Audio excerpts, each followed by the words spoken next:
রাসূলুল্লাহ সাল্লাল্লাহু আলাইহি ওয়াসাল্লাম জীবিত থাকতে কে ইমামতি করতেন?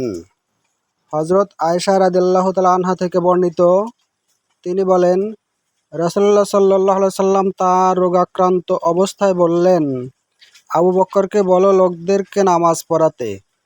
হযরত আয়েশা রাদিয়াল্লাহু তাআলা আনহা বলেন, আমি বললাম, আবু বকর রাদিয়াল্লাহু তাআলা আনহু আপনার জায়গায় দাঁড়ালে কান্নার দরুন লোকদেরকে কণ্ঠস্বর শোনাতে পারবেন না। অতএব ওমর রাদিয়াল্লাহু তাআলা আনহুকে বলুন লোকদের নামাজ পড়িয়ে দিক।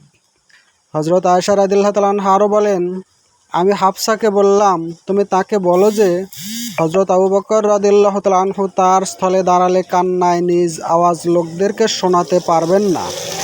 সুতরাং ওমর রাদিয়াল্লাহু তাআলা আনহুকে লোকদের নামাজ পড়িয়ে দিতে বলুন।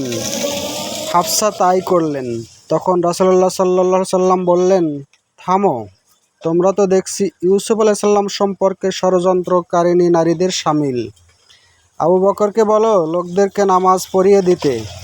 তখন হাফসা হযরত আয়েশা রাদিয়াল্লাহু তাআলা আনহাকে বললেন, আমি কখনো তোমার কাছ থেকে কল্যাণ লাভ করতে পারলাম না। তখন হযরত আবু বকর রাদিয়াল্লাহু তাআলা আনহু লোকদের নামাজ পড়িয়ে দিলেন। হযরত আনাস রাদিয়াল্লাহু তাআলা আনহু থেকে বর্ণিত, মৃত্যুর আগে রোগ শয্যায় শায়িত ছিলেন বলে নবী করিম সাল্লাল্লাহু আলাইহি সাল্লাম 3 দিন বাইরে আসেননি। একদিন নামাজের ইকামত হয়েছে এবং নামাজ পড়ার জন্য আবু বকর রাদিয়াল্লাহু তাআলা আনহু অগ্রসর হচ্ছেন। এমন সময় নবী করিম সাল্লাল্লাহু আলাইহি সাল্লাম পর্দা উঠালেন। নবী করিম সাল্লাল্লাহু আলাইহি সাল্লাম এর চেহারার এত সৌন্দর্য এর আগে আর আমরা কখনো দেখিনি।